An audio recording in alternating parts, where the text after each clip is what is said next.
بسم الله الرحمن الرحیم. السلام علیکم. زموږ چې کوم نن ټاپک دی هغه د associative property under multiplication. په دې ټاپک کې وایي د associative property of matrix multiplication state that associative property موږ ته دا وایي چې a dot b into dot c is equal to a dot into b dot c. یعنې دا کوم په بریکټ کې نمبر کلوز شوي دي دا به موږ اول حل کوو او هغې نه بعد به چې کوم دا نورې نمبر دي لکه سی او ا شو دې سره بیا بعد کې موږ دا ملټیپلای کوو نو موږ سره دې ته وایي associative property. مخکې موږ سره وایي for any three matrices a b and c are as long as their dimension allow the multiplication to be defined.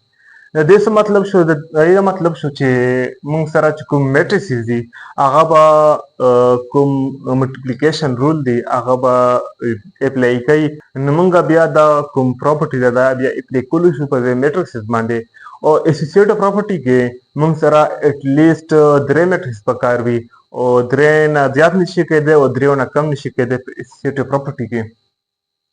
مخکې څه وایي د کوم چې کنډیشن دی د ملټیپلیکیشن والا هغې طرف ته راځو. زموږ څه کوم کنډیشن دی هغه دا دی د ملټیپلیکیشن دپاره د نمبر آف کالمز کوم نمبر آف کالمز دی and first matrix کوم فلاني matrix وي must be equal to هغه به زموږ سره برابر وي د نمبر آف روز and second matrix چې کوم دویم نمبر matrix دی دا به د هغې برابر وي زموږ سره. نو بیا موږ ویلی شو چې دا ملټیپلیکیشن پوسیبل دی یعنې دا ملټیپلیکیشن کېدلی شي. کوم دویم هغه د کنډیشن دی هغه دا د all three matrices must be compatible for the multiplication on both sides. یعنې چې کوم درې میټریسز دي هغه به زموږ سره کمپیټبل څه مطلب چې هغه به زموږ سره برابر وي د کوم روز او کالم کوم هغه چې تعداد چې دي هغه به برابر وي. فلاني هغه کې دا وایي چې کوم کالم چې دي کالم موږ هغې ته وایو چې کوم ورټیکل وي ورټیکل موږ څه ته وایو چې کوم د ولاړې لمبرې موږ د هغې ته کالم وایو او روز څه ته وایو روز چې کوم د پرتې لمبر وي هغې ته موږ روز وایو. دا زموږ سره و دویم کنډیشن چې کوم کمپیټیبل وي د ملټیپلیکیشن دپاره نو بیا موږ اسوسییټیو پراپرټي هغې باندې اپلای کولی شو. اوس راځو نیکسټ بورډ طرف ته. زموږ څه اګزامپل دی فلاني میټرکس ما د ا نه ډینوټ کړی دی دویم میټرکس ما د بي نه او دریم میټرکس ما د سی نه ځکه په اسوسییټیو پراپرټي کې زموږ سره اټلیسټ درې میټرکس پکار وي او درې نه زیات نشي کېدی او درېو نه کم نشي کېدی په اسوسییټیو پراپرټي کې. نو فلاني میټرکس کوم ایلیمنټ دی هغه دی 1 2 دویم میټرکس کوم ایلیمنټ دی هغه دی 3 2 د دریم میټرکس کوم ایلیمنټ دی هغه دی 1 2 3 4 دا د میټرکسز ایلیمنټس دي.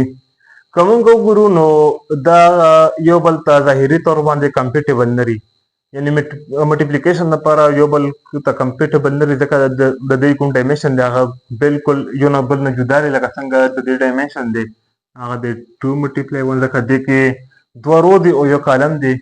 دې کې وګورو نو دې کوم ډایمنشن دی هغه دی 1 ملټیپلای 2 ځکه دې کې یو رو ده او دوه کالم دي او دې چې وګورو دې 2 کراس 2 یا 2 بای 2 ډایمنشن دی. که موږ وګورو ملټیپلیکیشن کې موږ ته کوم ریزلټ راځي د دوه میټرکس ملټیپلای کېدو د وجې نه نو هغه موږ آرډر د مخکې نه موږ راویستی شو. هغه څنګه راویستی شو چې کوم فلاني میټرکس هغه به موږ رو رالو او دویم میټرکس به موږ کلم رالو نو دې چې کوم هغه راځي آرډر راځي هغه به زموږ سره 2 بای 2 راځي. نو که موږ وګورو نو دلته فلاني میټرکس کالم او دویم میټرکس رو هغه یو بل سره بالکل برابر دي. دلته هم دوه کالم دي هغه ته هم دوه رو دي. نو که موږ بل هغه ته وګورو دې کې موږ سره بي ملټیپلای سی هم کېدی شي نو هغه به څنګه موږ آرډر وباسو نو دې میټرکس رو او دې میټرکس کالم نو دې چې کوم آرډر راځي بي ملټیپلای سی والا نو هغه به زما سره راځي 1 ملټیپلای 2. نو که موږ وګورو نو د ا میټرکس او کوم بي ملټیپلای سی میټرکس کوم آرډر چې راځي هغه یو بل ته کمپیټیبل دی. د دې میټرکس کوم چې کالم دی هغه د هغې میټرکس د رو برابر دي. نو دې وجې دا کوم هغه د اسوسییټیو پراپرټي ده دا په دې باندې اپلای کېږي. راځو سلوشن طرف ته. ما سره چې کوم اسوسییټیو پراپرټي ده هغه د a ډاټ بي انټو ډاټ سی از اکول ټو a ډاټ بي ډاټ سی. دا زموږ سره اسوسییټیو پراپرټي ده. ما لیفټ هینډ سایډ راغستی دی لیفټ هینډ سایډ ما دلته a ډاټ بي انټو سی نه ظاهر کړی دی. لیفټ هینډ سایډ موږ دې ته ویلي دي چې کوم موږ به دې کې اول د a ایلیمنټ لیکو بیا به د b ایلیمنټ لیکو دا ما دواړه په بریکټ کې کلوز کړي دي A.B ځکه دې کلکولیشن به موږ اول کو بیا چې کوم د دریم نمبر میټرکس دی د دې به بیا بعد کې دې سره ملټیپلیکیشن کوو نو زموږ سره به یو میټرکس راشي. ما دلته ډایرکټ کلکولیشن کړی ده. ما سره چې کوم میټرکس راغلی دی هغه د 3264 دا میټرکس دی چې کوم ملټیپلیکیشن طریقه ده هغه ما تیر لیکچر کې ښودلې ده. که تاسو په نه پوهیږئ نو زما تیر لیکچر وګورئ نو تاسو به انشاءالله ښه صحیح دي پوه شئ په ملټیپلیکیشن باندې. نو دا کوم سی نمبر میټرکس دی دا ما دغه رنګه راکوز کړو. بیا ما کلکولیشن وکړو د دې دواړو نو زما چې کوم هغه راغو ریزلټ راغو هغه دا دی. دا هغه د لیفت هینډ سایډ کوم ریزلټ دی هغه دا ما دې ته نوم ورکړلو اکویشن نمبر 1. دا زما سره اکویشن نمبر 2 شو. اوس مونږ سولو کوو رایټ هینډ سایډ. نو رایټ هینډ سایډ کوم هغه دی پیلنې میټرکس دی هغه A دی او رایټ هینډ سایډ ما دې نه کړی ظاهر کړی دی A ډاټ انټو B ډاټ C. دا رایټ هینډ سایډ دی. چې کوم B ډاټ C دی هغه ما په بریکټ کې لیکلی ځکه د دې کلکولیشن دا به مونږ اول کوو. چې کوم دویم سټیپ دی ما هغې کې د A میټرکس ایز اټ ایز راکوز کړی دی او ما هغه رنګ مارکوز کړی چې کوم د دې نه کوم کلکولیشن راغو هغه زما سره دی 9 او 14 د دې هغه راغو. که مونږ وګورو نو دې چې کوم د کالم تعداد دی هغه د رو تعداد برابر دی نو مونږ د دې کلکولیشن کولی شو. نو موږ ته به څنګه پته لګي چې د دې نه به کوم آرډر والا میټرکس راځي.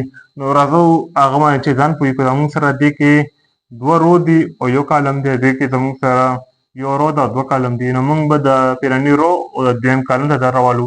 نو زموږ سره کوم میټرکس راځي هغه به 2/2 آرډر والا راشي. که د دې موږ کلکولیشن وکړو نو موږ سره به کوم ایلیمنټس هغه به دا راشي 9 14 18 28. دا زموږ سره د میټرکس ایلیمنټ راغل او دې ته به موږ ورکو equation number 2.